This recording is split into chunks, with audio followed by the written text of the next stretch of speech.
సంవత్సరాల తరబడి government job కోసం వేచి చూస్తున్నారా? కేవలం 8 నెలల్లో మీ కల నెరవేర్చుకోండి. వెంటనే కింది నెంబర్స్‌కి కాల్ చేయండి. హలో నమస్తే వెల్కమ్ టు సుమన్ టీవీ. ప్రస్తుతం మనకి ఆపరేషన్ సింధూర్ గురించి మన అందరికీ తెలుసు. ఇది ఆపరేషన్ సింధూర్ మనకి మిడ్ నైట్ జరిగిన విషయం. 144 అరౌండ్ మనకి సింధూర్ ఆపరేషన్ అనేది జరిగింది. అయితే దీని తర్వాత మనకి వార్ అటాక్ ఏదైతే జరిగిన తర్వాత కూడా మనకి మాక్ డ్రిల్ అనేది అనౌన్స్ చేశారు. చాలా మందికి మాక్ డ్రిల్ అంటే ఏంటి, దీంట్లో ఏం చెప్పబోతున్నారు, ఏం చేయబోతున్నారు అనే దానిపైన డౌట్స్ ఉన్నాయి. కాబట్టి ఈ విషయం పైన ఈరోజు మనతో మాట్లాడడానికి స్టూడియోలో రామ్ మెట్టు గారు ఉన్నారు. వీరితో ఈ విషయాలన్నీ కూడా డిస్కస్ చేద్దాం. హలో రామ్ గారు. హాయ్ అండి. సో ఇప్పుడు మనకి ఆపరేషన్ సింధూర్ జరిగిన తర్వాత లైక్ ఈ అటాక్కి ఆపోజిట్ అటాక్ వస్తుంది అని ఎక్స్పెక్ట్ చేసి దానికి ఎలా రెస్పాండ్ అవ్వాలన్న దానిపైన మాక్ డ్రిల్స్ జరుగుతున్నాయని విన్నాను. సో దీని గురించి డీటెయిల్స్ మీరు మాకు చెప్తే.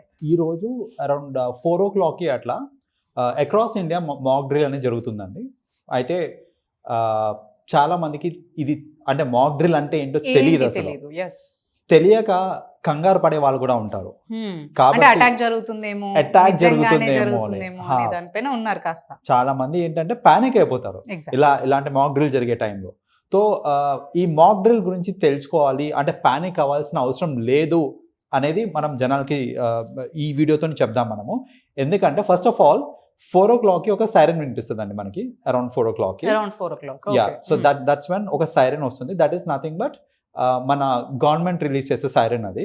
ఆ సైరన్ వినిపించినప్పుడు ఏంటంటే ఒక మాక్ డ్రిల్ అనేది జరుగుతూ ఉంది. అంటే ఒక ఎమర్జెన్సీ వచ్చినప్పుడు, అంటే మన మీద ఒక టెర్రరిస్ట్ అటాక్ అనేది జరిగినప్పుడు, అది it can be in any form అండి. ఇట్ కెన్ బి అంటే ఎయిర్ అటాక్ అవ్వచ్చు, ల్యాండ్ అటాక్ అవ్వచ్చు, బాంబింగ్ అవ్వచ్చు. దీనిపైన మనకి డ్రిల్ ఎవరు ఇస్తున్నారు అంటారు? ఎవరు ఇవ్వచ్చు? గవర్నమెంట్ అఫీషియల్స్ ఉన్నారు. They are elected. అందరూ అన్ని డిపార్ట్మెంట్స్ నుంచి కూడా మనకి గవర్నమెంట్ అఫీషియల్స్ ఉంటారు. అండ్ కొందరు వాలంటీర్స్ కూడా ఉంటారు. Like they act as a public. So public, real time public ని కూడా దీనిలో ఇన్వాల్వ్ చేసి, సో ఇన్ఫాక్ట్ వాళ్ళు ఎంకరేజ్ చేస్తున్నారు, ఇన్వాల్వ్ కాండి అని ఎంకరేజ్ చేస్తున్నారు. ఎందుకంటే ఇదేదో టీవీ షో లేకపోతే ఎంటర్టైన్మెంట్ షో కాదు. ఇదేంటంటే ఒక లైఫ్ సేవింగ్ యాక్ట్ అది. సో మిమ్మల్ని మీరు కాపాడుకోవాలి ఒక ఎమర్జెన్సీలో, అంటే ఒక అటాక్ జరిగినప్పుడు ఏం చేయాలి, మీరు ఏం చేయకూడదు అనేది క్లియర్ కట్గా మనకి ఈ మాక్లో ఉంటుందండి. సో ఫస్ట్ ఆఫ్ ఆల్ దాని గురించి కపుల్ ఆఫ్ డీటెయిల్స్, అంటే అందరూ మాక్లో పార్టిసిపేట్ చేయలేరేమో కాబట్టి కొన్ని విషయాలు మనం మాట్లాడుకుందాం. సో జనరల్గా ఏంటంటే ఒక అటాక్ జరిగినప్పుడు, ఈ బాంబింగ్ అనేది అయినప్పుడు ఏంటంటే ఎన్నో పార్టికల్స్ ఉంటాయండి. అంటే చిన్న పార్టికల్స్, అంటే అవి ఎలా ఉంటాయంటే చిన్న గుండ్లులాగా ఉంటాయి మనకి. సో ఇప్పుడు ఒక బాంబ్ ఎక్స్ప్లోడ్ అయినప్పుడు ఏంటంటే అలాంటి గుండ్లు ఫోర్స్గా వచ్చి మనకి గుచ్చుకొని, దట్ ఈస్ వెన్ మనం గాయపడుతూ ఉంటాం జనరల్గా. సో అది అవ్వకుండా ఉండాలి అని అంటే జనరల్గా మనం ఏం చేయాలంటే ఈ మాక్ డ్రిల్లో మనం నేర్చుకోవాల్సింది ఏంటిది అని అంటే, ఫస్ట్ ఆఫ్ ఆల్ ఒక షెల్టర్ అనేది తెచ్చుకోవాలి మనం. సో మీరు కనుక ఒక ఓపెన్ ప్లేస్లో ఉన్నారనుకోండి, ఓపెన్ ప్లేస్లో ఉన్నారు, పక్కన మీకు ఏదన్నా ఎన్క్లోజర్ టైప్ ఏదైనా ఉందనుకోండి, అదేదైనా షెడ్ అవ్వచ్చు, షాప్ అవ్వచ్చు, అట్లా ఏదైనా ఎన్క్లోజర్స్ ఉన్నాయి అని అంటే ఇమ్మీడియట్గా you have to run to that particular place. అయితే పరిగెత్తేటప్పుడు జాగ్రత్త, తొక్కిసలాటలు అయ్యే ఛాన్సెస్ ఉంటాయి కాబట్టి కొంచెం జాగ్రత్తగానే పరిగెత్తి ఫస్ట్ ఎదుటి వాళ్ళని కూడా ప్రొటెక్ట్ కండిషన్ లో వెళ్ళాలంటారు. ఎగ్జాక్ట్లీ. సో ఒక ఆర్గనైజ్ మేనర్లో ఏంటంటే ఫస్ట్ ఆఫ్ ఆల్ మనము ప్రొటెక్షన్కి తీసుకోవాలి, ప్రొటెక్షన్ షెల్టర్ తీసుకోవాలి. బేసిక్గా షెల్టర్ చుట్టుపక్కల ఉంటే అది ఫస్ట్ తీసుకోవాలి. తీసుకున్న తర్వాత మోస్ట్ ఇంపార్టెంట్ ఏంటంటే నించొని ఉండకూడదండి. నించొని ఉండకూడదు. అలాంటి టైంలో మనం ఏం చేయాలంటే we have to lie down, right? So flat on the surface. ఎందుకంటే ఇలాంటి పీసెస్ ఏవైతే నేను చెప్పానో అవి జనరల్గా ఎక్స్ప్లోడ్ అయినప్పుడు మన బ్లాస్ట్ అవుతాయి, పైకి వెళ్తే మనకి గుచ్చుకునే ఛాన్సెస్ ఉంటాయి. సో మీరు గ్రౌండ్ లెవెల్లో ఉన్నారు అని అంటే ఆ పార్టికల్స్ ఏవైతే ఉన్నాయో చాలా తక్కువ అయిపోతాయి, మన దాకా వచ్చే పార్టికల్స్ తక్కువ అయిపోతాయి అనమాట. సో వన్ థింగ్ ఏంటంటే ఇలాంటి కేసెస్లో మనము we have to lie flat on the surface. And కుదిరితే సంథింగ్ లైక్ ఇప్పుడు మనకి ఏదైనా టేబుల్ అలాంటిది ఏదైనా ఉందనుకోండి, అండర్ ది టేబుల్ ఉండడం, అలాంటి వాల్ అట్లా ఉంటాయి. సపోజ్ మీ చుట్టుపక్కల అలాంటి ఎన్క్లోజర్ లేదు, బట్ మీరు ఆ సిచ్యువేషన్లో ఉన్నారు అనుకోండి, మీరు ఏం చేయొచ్చు అని అంటే, సపోజ్ మీరు కార్లో ఉన్నారు లేదా బైక్, మీరు ఏదైతే వెహికల్ మీద వెళ్తూ ఉన్నారో అలా ఏమైనా చుట్టుపక్కల వెహికల్స్ ఉన్నాయి, పోనీ మీరు నడుచుకుంటూ వెళ్తున్నారు, చుట్టుపక్కల వెహికల్స్ ఉన్నాయి, మీరు ఏం చేస్తారంటే అలాంటి కేసెస్లో ఇలా బస్సులు, కార్లు, వెహికల్స్, బండ్లు ఏవైతే ఉంటాయో వాటి పక్కన మీరు పడుకోవాలన్నమాట. దాన్ని పక్కన పడుకోవాలి. సో అంతేగాని అయితే ఇక్కడ కూడా చాలా జాగ్రత్త తీసుకోవాల్సిన విషయం ఏంటంటే, కొందరు కార్ కింద బస్సు కిందికి వెళ్ళిపోతుంటారు. సో అప్పుడు ప్రాబ్లం అవుతుంది. అంటే మీరు కార్ కింద బస్సు కింద వెళ్ళిపోకండి. మీరు అన్మూవబుల్ ప్లేసెస్ ఉంటాయి, లైక్ టేబుల్ ఇలాంటివి చెప్పాను కదా, అలాంటి వాటి కిందికి వెళ్ళొచ్చు. కానీ బస్సులు కార్లు కిందికి వెళ్ళొద్దు. వాటి పక్కన మీరు ఫ్లాట్గా పడుకొని ఉండాలి. So that is how you can save your self.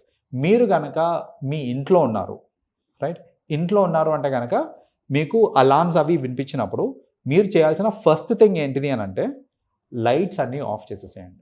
ఇది చాలా ఇంపార్టెంట్. మీకు అలార్మ్ వినిపించినాక మీరు ఇంట్లో ఉన్నారు అని అంటే ఫస్ట్ లైట్స్ అన్ని ఆఫ్ చేసేయాలి. అసలు గవర్నమెంట్ వాళ్ళ సైడ్ నుంచి కరెంట్ కట్ చేసేస్తుంది. ఇలాంటి ఎమర్జెన్సీ సిచ్యువేషన్ వచ్చినప్పుడు గవర్నమెంట్ ఏంటంటే వాళ్ళ సైడ్ నుంచి కరెంట్ కట్ చేస్తుంది. కానీ మనకి ఈ మధ్యన ఉన్న ఈ ఫెసిలిటీస్ వల్ల, ఈ ఇన్వర్టర్ ఫెసిలిటీస్ లేకపోతే జనరేటర్ ఫెసిలిటీస్ వల్ల కరెంట్ పోగానే మన లైట్స్ ఇంకా ఆన్ అయి ఉంటాయి. సో ఇలాంటి కేసెస్లో మనం ఏంటంటే మాన్యువల్గా లైట్స్ అన్నీ ఆఫ్ చేసేయాలి. లైట్స్ ఎక్కడ కూడా లైట్స్ ఏది పెట్టకూడదు. ఇది ఎందుకు అని అంటే రీజన్ ఏంటంటే, జనరల్గా ఎయిర్ అటాక్ అయ్యే టైంలో, సపోజ్ ఎయిర్ అటాక్ అవుతుంది అనుకోండి, ఇవన్నీ మోస్ట్లీ నైట్ టైమ్స్లోనే అవుతూ ఉంటాయి మనకి అటాక్స్ ఏది ఉన్నా సరే. సో కింద లైట్స్ వెలుగుతున్నాయి అని అంటే, ఒక పర్టికులర్ ప్లేస్లో లైట్స్ వెలుగుతున్నాయి అని అంటే విచ్ మీన్స్ అక్కడ జనాలు నివసించే ప్లేస్ అనేసి ఒక అర్థమైపోతుంది వాళ్ళకి. సో అలాంటి ప్లేసెస్లో అటాక్స్ అయ్యేదానికి ఛాన్సెస్ ఉంటాయి. మీరు అదే కనుక లైట్స్ ఆఫ్ చేసేసుకున్నారు అనుకోండి, చీకట్లో అదంతా ఏం కనపడదు. లైట్స్ ఉన్న ప్లేసెస్ లో ఎక్కడ ఎక్కువ పబ్లిక్ ఉన్నారు, పార్టీస్ అలాంటివి అయితే ఎక్కడ ఈవెంట్స్ జరుగుతున్నాయి అనేది చూడడానికి కూడా వాళ్ళకి ఎక్కువ అవకాశం ఉంటుంది. కాబట్టి ఏంటంటే మనము ఈ సైరన్ వినిపించినప్పుడు ఒకవేళ ఇంట్లో ఉన్నారు అని అంటే ఫస్ట్ థింగ్ మనం చేయాల్సింది ఏంటంటే లైట్స్ అన్ని ఆఫ్ చేసేసేయాలి. లైట్స్ ఆఫ్ చేసేసి మీ ఇంట్లోనే టేబుల్స్ కానీ ఇలాంటి సర్ఫేసెస్ ఏవైతే ఉంటాయో వాటి కింద మీరు ప్రొటెక్ట్ అయి ఉండండి. మీ పిల్లల్ని మీతో పాటు ఉంచుకోండి, లైక్ పిల్లల్ని వదిలేయకండి, because they run around. So వాళ్ళని కూడా మీతో పాటు పెట్టుకోవాలి. సో ఇలాంటి ఎమర్జెన్సీ సిచ్యువేషన్స్లో కూడా అంటే నా ప్రాణం నేను కాపాడుకుంటున్నాను సరే, బట్ ఎవరన్నా డిసేబుల్డ్ ఉన్నారు అని అంటే మీరు సహాయం చేయగలిగితే కనుక సహాయం చేయండి, బికాజ్ వాళ్ళకి హెల్ప్ అవసరం. సో డిసేబుల్ పీపుల్ కానివ్వండి, చిన్న పిల్లలు కానివ్వండి, ఇలాంటి వాళ్ళకి. సో మీరు ఇంట్లో ఉన్నప్పుడు this is what you're suppose to do. మీకు మళ్ళీ గవర్నమెంట్ నుంచి ఒక అనౌన్స్మెంట్ కూడా వస్తుంది that it is safe to come out అనేసి. It is safe to come out అని చెప్పేంత వరకు కూడా మీరు బయటికి రావద్దు, మీరు లోపలే ఉండండి. అండ్ కొన్ని కమ్యూనిటీస్లో ఏంటంటే అంటే ఏదైనా ఫైర్ యాక్సిడెంట్ కూడా అయ్యే ఛాన్సెస్ ఉంటాయి. ఇలాంటి బాంబింగ్ అయినప్పుడు ఫైర్ యాక్సిడెంట్ అయ్యే ఛాన్సెస్ ఉంటుంది. అలాంటప్పుడు కొంచెం విజిలెంట్గా ఉండాలి. ఫైర్ అలార్మ్స్ ఏమన్నా మోగినాయి అని అంటే కనుక we have to make sure that మన ఇవాక్యుయేషన్ ప్రొసీజర్ ఉంటుంది. జనరల్గా ఇప్పుడు ఏంటంటే మన అంతా అపార్ట్మెంట్ కల్చర్. సో అపార్ట్మెంట్స్ అంటే పై నుంచి కింది దాకా రావడానికి లిఫ్ట్లు యూజ్ చేయకూడదు, ఎందుకంటే ఆల్రెడీ ఫైర్ యాక్సిడెంట్ అయింది కాబట్టి స్టేర్స్ యూజ్ చేసుకొని ఒక ఏదన్నా సేఫ్ ప్లేస్కి మీరు వెళ్ళిపోవడం అనేది ఉత్తమం. సో బేసిక్గా ఏంటంటే ఇలాంటి జాగ్రత్తలు తీసుకోవాలి. ఇవన్నీ కూడా మనకి ఏంటంటే మాక్ డ్రిల్లో చేపిస్తారు. సో ఇలాంటివన్నీ మనం ఈ మాక్ డ్రిల్లో ఎక్స్పెక్ట్ చేయొచ్చు అంటారు. ఎగ్జాక్ట్లీ. సో ఎలా మనం సేఫ్గా ఉండొచ్చు, పబ్లిక్ ప్లేసెస్ కానీ లేదంటే ఏ ప్లేసెస్లో ఉన్నా కానీ ఎలా ఉండొచ్చు, మనం అటాక్ ఎలా ప్రొటెక్ట్ చేసుకుని ఉండొచ్చు అనే దాని విషయం వస్తుంది. అండ్ ఇంకోటి మొత్తం ఈ మాక్ డ్రిల్ జరిగే టైంలో real time ambulance, real time fire brigades వీళ్ళందరూ కూడా వస్తూ ఉంటారు. సో ఏదో అయిపోయిందని కంగారు పడద్దు, మాక్ జరుగుతుంది. అంటే ఈ మాక్ డ్రిల్ పెడుతున్నారు అని అంటే వెంటనే అటాక్ ఏమైనా జరుగుతుందని మనం ఎక్స్పెక్ట్ చేయొచ్చా, లేదంటే ఎప్పుడు జరిగినా ప్రిపేర్డ్ ఉండాలి? ఎందుకంటే ఇప్పుడే పెట్టేశారు ఈ మాక్ డ్రిల్, ప్రిపేర్డ్ అయ్యి ఉండండి అని అంటున్నారంటే ఏమైనా వార్ మళ్ళీ వెంటనే మనకి లైక్ వాళ్ళు ఏమైనా అటాక్ ఏమైనా జరుగుతుందని ఎక్స్పెక్ట్ చేయొచ్చు అంటారు? ఇది ఏంటంటే it is a precautionary step అండి. మనం దీన్ని గురించి భయపడి అంటే అందరు అనుకుంటారు, భయపడుతూ ఉంటారు, అరే ఇప్పుడే పెట్టేశారంటే అయ్యో ఏమైనా అటాక్ జరిగిపోతుందేమో వెంటనే వాళ్ళ దగ్గర నుంచి అని. ఫ్రాంక్లీ స్పీకింగ్ అంటే వెంటనే అటాక్ జరుగుతుందా లేదా పక్కన పెట్టేసి ఆ మెంటల్ టెన్షన్ తోటి చాలా మంది యూనో సఫర్ అవుతూ ఉంటారు. సో ఆ టెన్షన్ అవసరం లేదు. మన ఫోర్సెస్ చాలా స్ట్రాంగ్ గా ఉన్నాయి. మనకేంటంటే జస్ట్ ఒక ప్రికాషనరీ యాక్షన్ కింద ఈ మాక్ డ్రిల్ చేస్తున్నారు. సో ఇది ఫ్రాంక్లీ 1971లో ఒకసారి అయిందండి. ఆ తర్వాత మళ్ళీ ఇప్పుడే జరుగుతుంది. సో ఇంత గ్యాప్ తర్వాత ఇప్పుడు అవుతుంది అని అంటే there is something that we need to think about. అంటే జరగదు అని మనము అలా లైట్ తీసుకోవడానికి కూడా లేదు, అలాగే జరుగుతుంది అని మొత్తం టెన్షన్ పడిపోతుంది. మనం ఇచ్చిన అటాక్ కూడా చాలా స్ట్రాంగ్ యాక్చువల్లీ. వాళ్ళకి కూడా అనిపించుండొచ్చు ఆన్సర్ ఇవ్వాలని. మీరు అన్నట్టు ఇంతకు ముందు కూడా మనకి వాళ్ళు ప్రిపేర్డ్ లేరు, యాక్చువల్లీ అటాక్కి ప్రిపేర్ లేరు, అండ్ అటాక్ ఇవ్వడానికి ఆన్సర్ చేసి అటాక్ ఇవ్వడానికి కూడా వాళ్ళు ప్రిపేర్ లేరు. యాక్చువల్లీ రిసోర్సెస్ లేరు, మనుషులు లేరు. ఇప్పుడు అటాక్స్ డెమాలిష్ చేసిన హెడ్ క్వార్టర్స్ కూడా చాలా పెద్ద హెడ్ క్వార్టర్స్ అవి. సో మెయిన్ హెడ్ క్వార్టర్స్ వాళ్ళ టెర్రరిస్ట్ హెడ్ క్వార్టర్స్ అనేవి. సో ఆ పర్సన్స్ కూడా మేబీ లేకపోయి ఉండొచ్చు అని అనుకోవచ్చు. ఎగ్జాక్ట్లీ. సో కంగారు పడద్దు, బట్ ఏంటంటే కొంచెం జాగ్రత్తగా ఉండి ఇలాంటి మాక్స్ ని మీరు కూడా చేస్తే ఏంటంటే ఇప్పుడే కాదు ఫ్యూచర్ కన్నా కూడా మనకి ఉపయోగపడుతుంది.